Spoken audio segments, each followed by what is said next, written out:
Bismillahirrahmanirrahim. Assalamualaikum warahmatullahi wabarakatuh. Izinkan saya Sirnopianti AMK dengan nomor NIM 41032102231083 akan mempresentasikan hasil UTS saya dengan mata kuliah habilitasi dan rehabilitasi anak tunagrahita dengan dosen pengampu Bapak Hendrik Abdul Qahar SPD MPD. 1. Perbedaan habilitasi dan rehabilitasi. Habilitasi dan rehabilitasi sama-sama bertujuan untuk meningkatkan fungsi individu, tetapi mereka memiliki perbedaan yang mendasar. Saya buat 3 kolom dengan 2 poin, yaitu di habilitasi dan rehabilitasi. Untuk pertama, untuk fokus. Untuk habilitasi, fokusnya pada pengembangan kemampuan baru yang belum dimiliki. Untuk rehabilitasi, fokusnya yaitu memulihkan kemampuan yang pernah dimiliki tetapi hilang.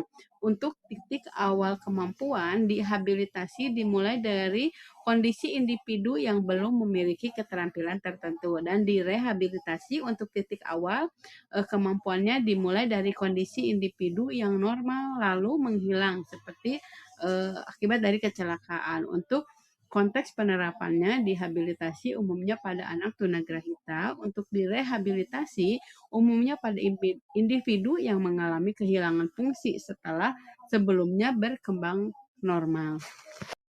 Contoh pada kasus anak tunagrahita, untuk habilitasi kegiatannya tuh melatih anak makan sendiri, mandi sendiri, gosok sendiri, dan tentunya ini kan awalnya kan mereka belum tahu ataupun memang belum mampu gitu kan melakukannya sendiri.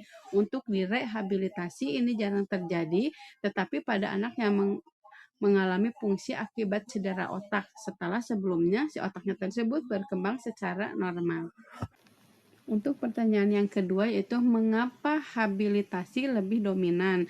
Pada anak tunagrahita, keterbatasannya terjadi sejak masa perkembangan awal, terutama dalam fungsi intelektual dan adaptif. Mereka belum memiliki banyak keterampilan dasar, sehingga fokus utama adalah membangun kemampuan, jadi bukan memulihkan. Perkembangan berjalan lebih lambat dan membutuhkan latihan berulang. Banyak keterampilan dasar atau seperti self-care, komunikasi sosial itu belum terbentuk. Jadi karakteristik ini membuat habilitasi lebih relevan pada anak tunagrahita karena anak tersebut membutuhkan pembelajaran yang bertahap dan konkret, tidak ada kemampuan awal yang hilang untuk dipulihkan, dan perkembangan sangat bergantung pada latihan dan lingkungan. Adapun untuk yang keempat itu hubungan fungsi kognitif dan perilaku adaptif. Fungsi kognitif berkaitan dengan kemampuan berpikir, memahami dan memecahkan masalah, sehingga perilaku adaptif mencakup kemampuan menjalani kehidupan sehari-hari. Jadi dia mampu beradaptasi dengan kehidupan sehari-hari.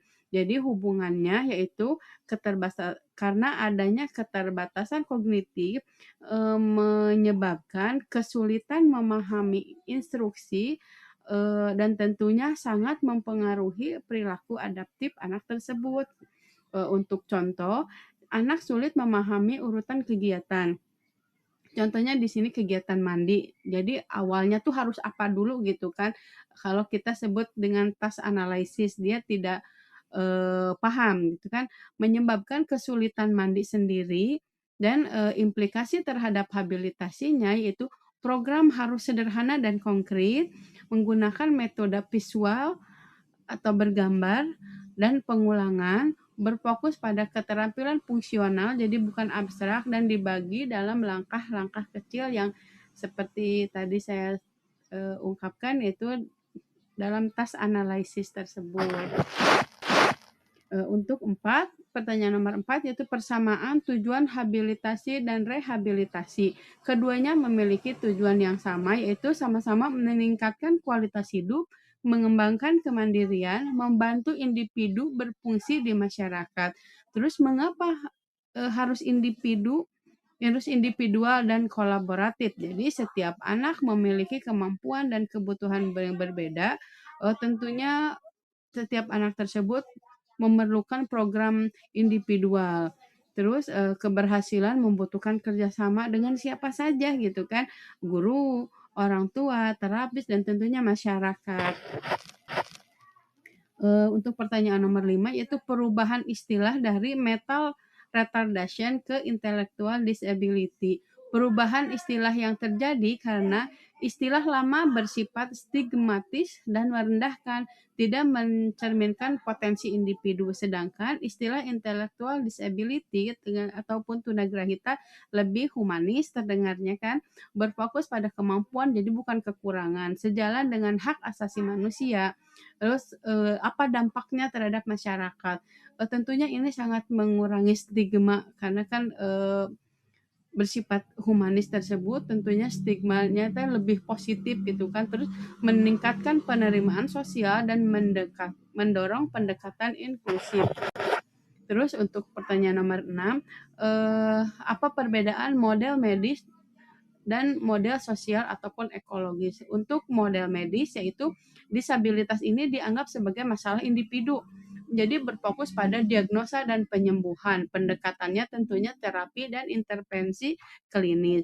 Untuk model sosial ataupun ekologis yaitu disabilitas ini dipengaruhi oleh lingkungan sosial.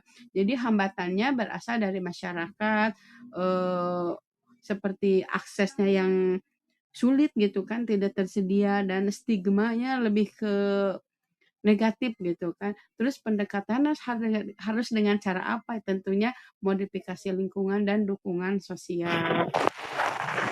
Terus nomor 7, dampak perubahan paradigma. Tentunya perubahan dari model medis ke sosial berdampak pada pendidikan lebih inklusif karena kita tidak lagi berfokus pada penyembuhan gitu kan. Terus berfokus pada kemampuan, bukan keterbatasan, kurikulum lebih fleksibel, lingkungan belajar lebih adaptif, tentunya dalam praktiknya yaitu kita penggunaan PPI tentu saja yaitu program pembelajaran individual, ini bersifat individu sesuai dengan kebutuhan anak tersebut dan pelatihan keterampilan hidup, juga keterlibatan keluarga dan masyarakat itu sangat penting sekali.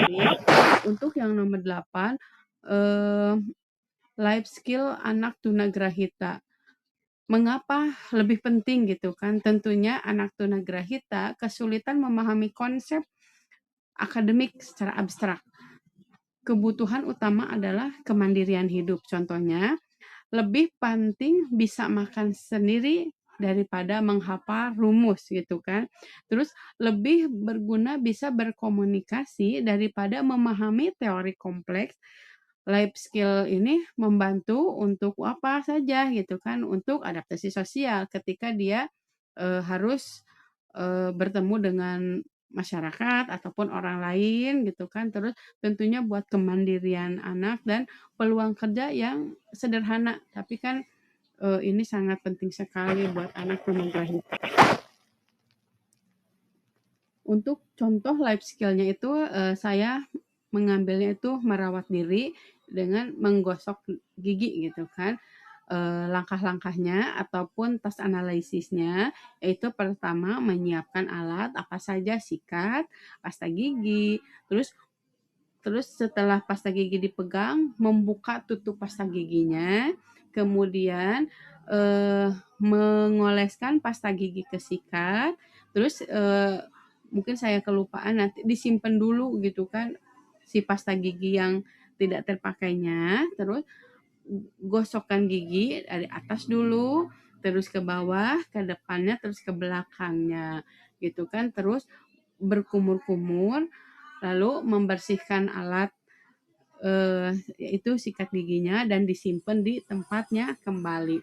Metode ini dengan cara apa gitu kan kita bisa sampaikan kepada anak tersebut dengan cara demonstrasi langsung. Jadi saya menjadi model dulu, memberikan contoh, jadi si anak meniru, dan tentunya ini tidak bisa satu kali dan terus berulang.